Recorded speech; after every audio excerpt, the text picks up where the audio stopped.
some of the other things I was just wanting to cover off with you is from your side, an example from a conveyancer being instructed from the beginning to the end, just the kind of typical steps in that process. I know we've covered a lot of them and the more detailed bit of that, but just a kind of a quick run through, beginning to end. What are the steps of let's say a purchase transaction?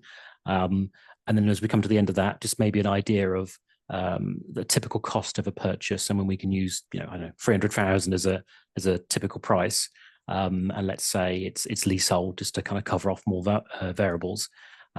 What's the kind of beginning to end of that process in terms of the steps, typical timeframes, and then the general costs for, say, an example client who would come to you with a 300 grand purchase on a leasehold property? Yeah, right at the beginning of the process, you will need to be onboarded as a client, so complete identification checks, anti-money laundering checks, and complete some initial documents. Now, a lot of buyers, I would say the vast majority, do this once they've found a property. And when you put an offer in on a property and it's accepted, the estate agent will say, now we need your lawyer's details. Produce what's called the memorandum of sale, which is basically just a heads of terms. These are the parties involved. These are the law firms representing them. This is the address and this is the purchase price, and these are any special conditions. So that will happen after then. What you can do is you can actually do that stage with your lawyer earlier. So you can get onboarded as a client before you find a property. And the benefit of doing that is it makes you much more attractive to any vendor. So you can say to a prospective seller, I've got my lawyer in place, they've done their funding checks, they've qualified me as a client, and we're ready to hit the ground running. So my advice would always be early information is absolutely key to speeding up this process, and speeding up the process is, my absolute passion. It's something that we need to tackle. So think about doing that sooner rather than later. I'm not talking months and months in advance. I'm talking about you've got your deposit, you're ready to buy, you're just looking for the right place. And the average property search, I think, is a few months. So if you want to put yourself in the best position to progress more quickly, get your lawyer on board at that point. You then find a property, you have your offer accepted. The lawyers on both sides get the memorandum of sale and work begins.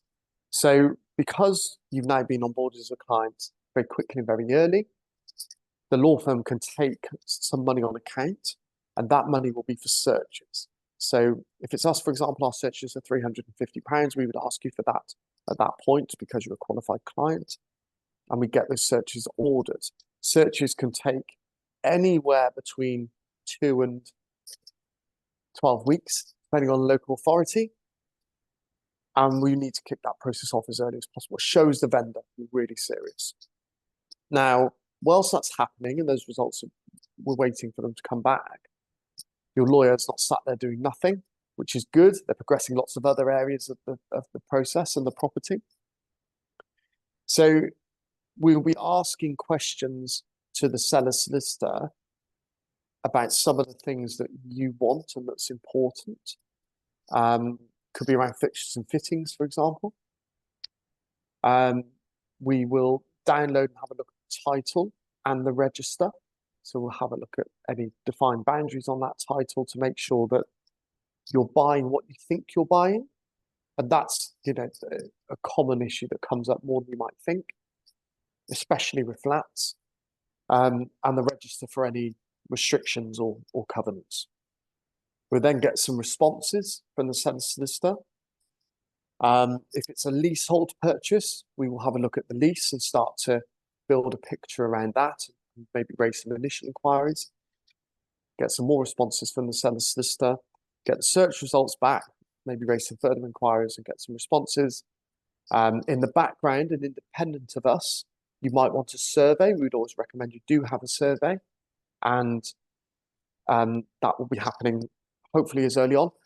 It's a bit chicken and egg. So this is where you need to build a really good team around you. You need a really good mortgage broker. You need a really good lawyer and an estate agent, all to be on the same page, talking to each other, because communication at this point is absolutely key. Because as a client, you've paid for searches of £350. Your survey could be anywhere between 500 and 1200, depending on the scale of the survey you go for. Again, you need to pay up front for that. but you might be balancing what to pay, when to pay, with when's the mortgage offer coming in, when's the bank committing to giving me some money.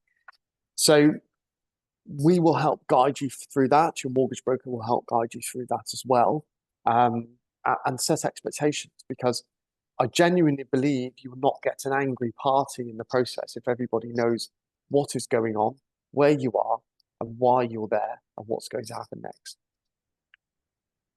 The process continues in terms of information gathering, asking some more important questions. Then as a client, you will get a report on each of these points, and a lawyer will help you understand this and bring it to life. And then you will either, as a client, say, I'm happy with everything, or we need to find out about this, and this. This is a deal breaker for me. Actually, I've just had my search results back, and survey results back, and we're going to need to do the roof in 5 years. Can we check the price by 5,000? Something like that. We get all that information. You then say you're happy as a client. We're happy. Seller's happy. Seller's lawyer's happy. We line up a date for exchange of contracts. Exchange of contracts is where the big pot of money changes hands. So you will send your lawyer your deposit, typically 10%, but you can agree anything, along with probably stamp duty money. And we exchange contracts. And what that means at that point is that the transaction is legally binding. You as a client will need to take out buildings insurance on that property, because if anything happens to that property after exchange of contracts, you're liable. And we then set a date for completion. And completion can happen as little as on the same day. You can simultaneously exchange and complete, as long as the lender is agreeing to it and has enough time to release funds. And depending on the length of the chain, if it's a really long chain, that's quite hard to do. Or you can set completion for as long in the future as you like. Again, as long as the mortgage offer isn't close to expiry. So if you exchange and set completion for 2 months' time, that's fine, as long as the lender agrees and the mortgage offer is not going to expire within 2 months and 2 weeks of that time frame. So that period of exchange is big sigh of relief. We're there. The deals that fall through between exchange and completion are very rare, hardly ever happens. And you've got that time really to hand in notice on your rental property or get buying furniture and all the exciting parts. And then completion happens on the day that's set.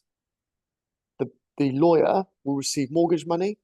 They will already have your deposit. They will request any extra money from you that you need to pay over and above your deposit. So say your deposit to exchange contracts is 10%, but your mortgage is 60%. We will then ask you for the extra 30.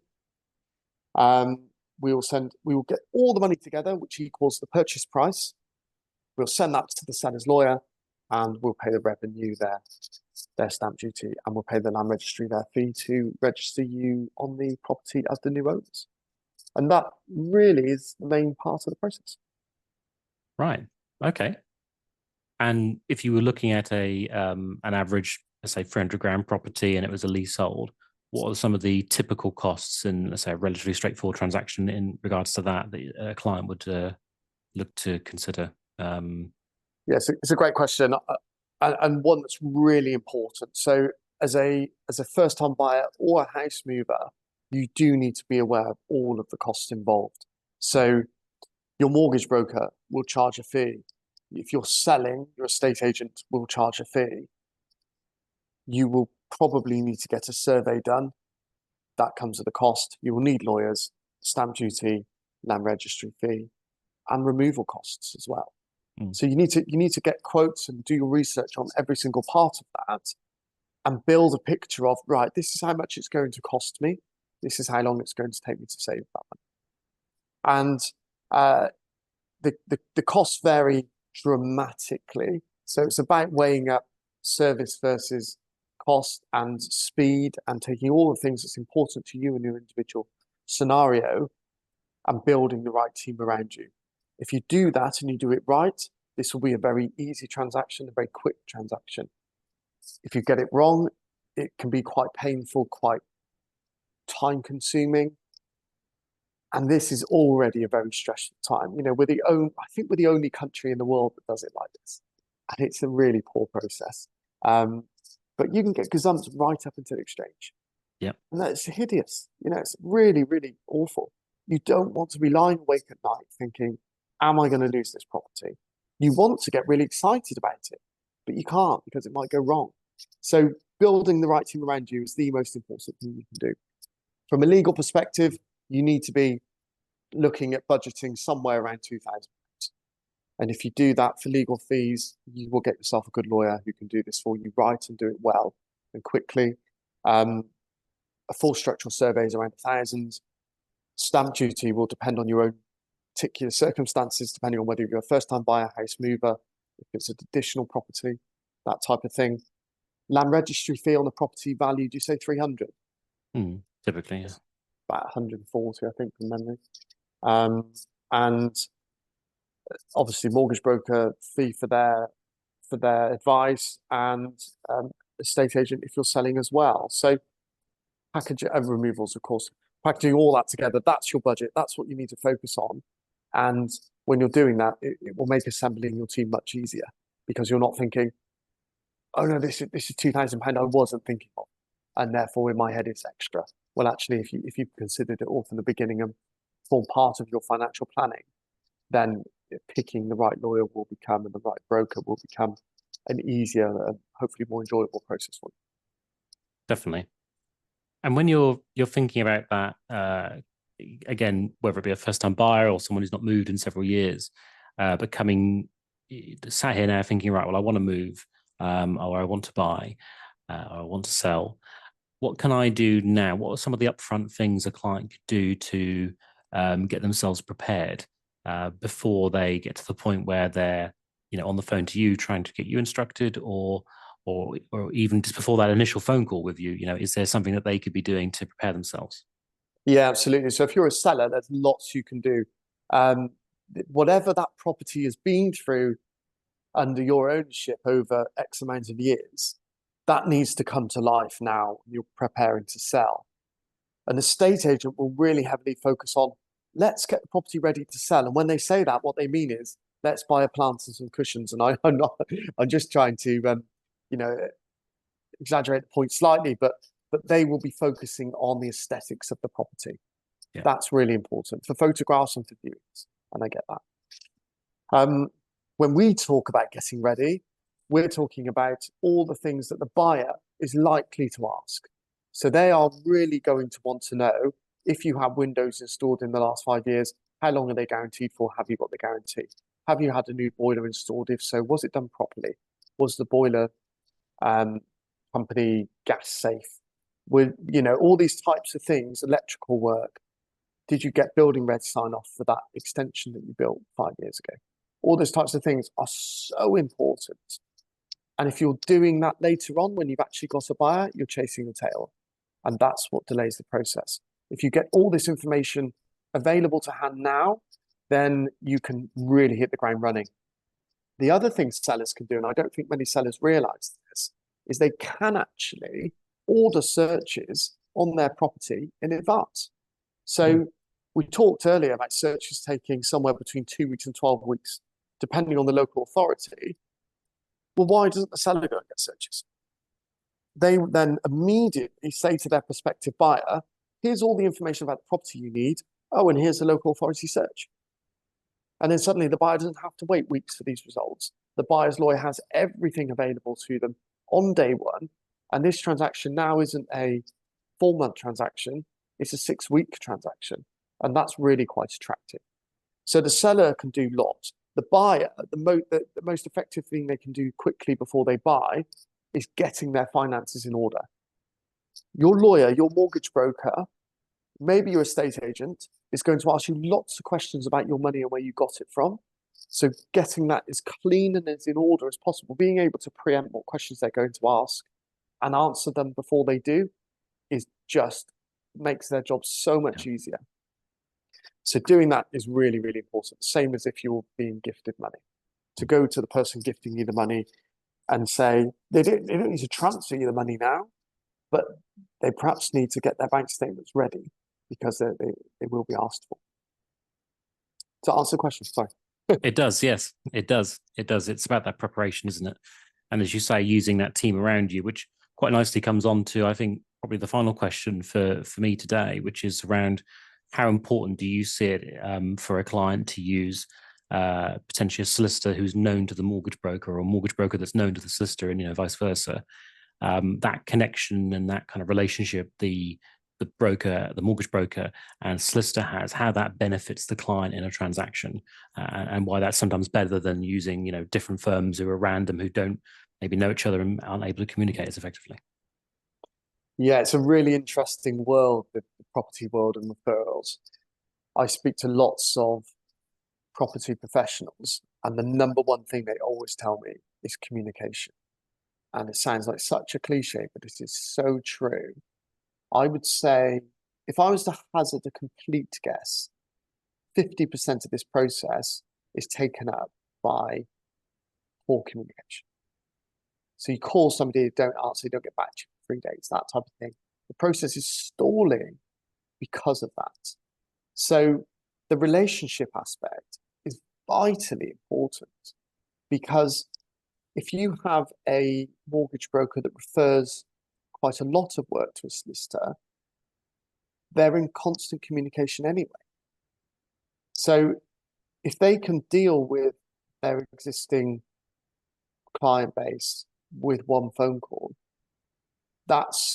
there is no end to the amount of saving that can help with. Time saving, I mean, and convenience as well. If you have a frustrating process where you've instructed a lawyer that you can't get hold of, the chances are your mortgage broker can also not get hold of them, and your estate agent cannot get hold of them. And really, I experience it so often where the client, they normally go to their mortgage broker because their mortgage broker is their trusted advisor, and they've probably known them and dealt with them over the course of many years. So they go to their mortgage broker and say, I can't get hold of my lawyers. Can you? And then that mortgage broker, instead of helping clients in mortgages, is on the phone to law firms, or they're paying somebody to be on the phone on hold to law firms, chasing them. And it's just not efficient. So there's no end of benefits for doing that. I would just caveat that with be really, really careful how the recommendation's coming across. So there are lots of corporate mortgage brokers, firms, lots of corporate estate agency firms, big beasts, big animals that deal with the mass market. And they have relationships with law firms that aren't necessarily relationship based. They are probably based on the fact that they are making a huge commercial turn on the fee, overwhelming the work, and that doesn't really put the client in a better situation. There is some benefits, because if the mortgage broker firm or the estate agent is that law firm's number one biggest, most important client, that definitely carries some weight.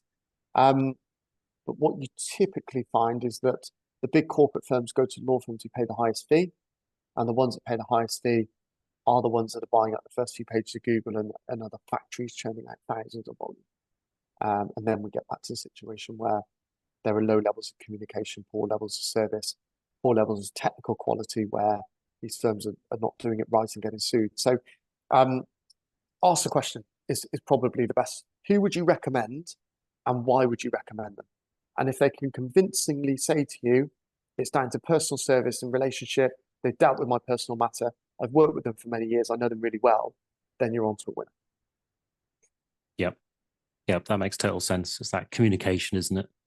Everyone's on the same page. And again, going back to that, not a business model where it's a factory and you're having to call the factory and you're number 30 in the queue. It's you're calling up and you're getting that personal service where you pick up and they pick up the phone immediately, and you're talking 30 seconds after dialing, you're on the phone talking about the case, not 25 minutes of listening to some of this awful corporate hold music that seems to have never changed in 30 years. And yes, Ollie Murs normally.